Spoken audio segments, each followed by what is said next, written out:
চালক দল নামে আমাদের কোনো সংগঠন নাই।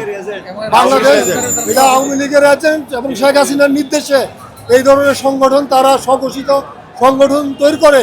তারা জাতীয়তাবাদী দলের বাংলাদেশের সর্বোচ্চ জনপ্রিয় দল বর্তমানে বাংলাদেশ জাতীয়তাবাদী দলের সুনাম ক্ষুণ্ণ করার অপচেষ্টায় লিপ্ত আছে।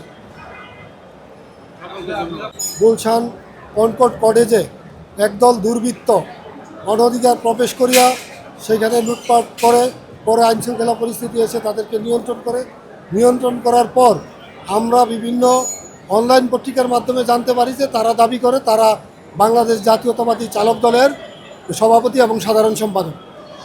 পরবর্তীতে আমরা যেহেতু জাতীয়তাবাদী দলের সদস্য, আমাদের জানা আছে যে জাতীয়তাবাদী দলের অঙ্গ এবং সহযোগী সংগঠন হিসাবে চালক দল নামক কোনো সংগঠন নাই।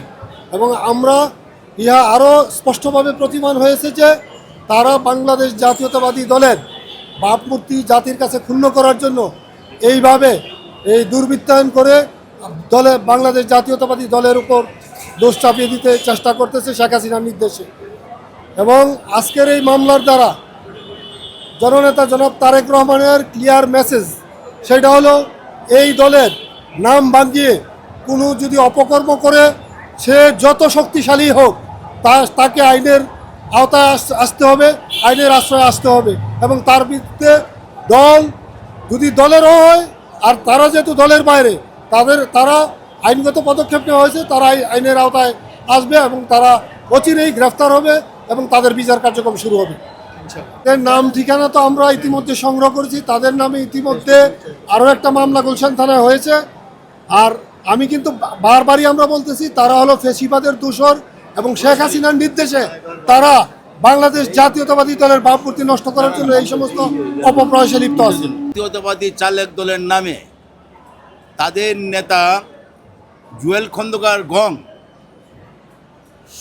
কথিত স্বৈরাচার হাসিনার দ্বারা প্রভাবিত হয়ে এবং নির্দেশিত হয়ে বাংলাদেশ জাতীয়তাবাদী দলের ভাবমূর্তি ক্ষুণ্ণ করার জন্য, যেখানে তাদের নেতা কাদের বলেছিল যে তাদের পতন হইলে 2 লক্ষ লোক মারা যাবে, সেখানে আমাদের নেতা দেশনায়ক তারেক রহমানের নির্দেশক্রমে এবং তত্ত্বাবধানে এই দেশে একটি লোকেরও কোনো প্রাণহানি ঘটে নাই। এই জন্য ঈর্ষান্বিত হয়ে এই চালক দলের নামে আমাদের দলকে হেয় প্রতিপন্ন করার জন্য, তাদের ঈর্ষান্বিত জনপ্রিয়তাকে ভুলুণ্ঠিত করার জন্য এই মিথ্যাভাবে এই একটা নাটক সাজিয়েছে। আমাদের ফোরামের মহাসচিব এবং বিএনপির আইন সম্পাদক ব্যারিস্টার কায়সার কামাল আমাদের নেতা তারেক রহমানের সাথে আলোচনাক্রমে এবং সিদ্ধান্তক্রমে আমাদেরকে এই মামলাটি আজকে সিএমএম আদালতে দায়ের করার জন্য নির্দেশনা প্রদান করেন।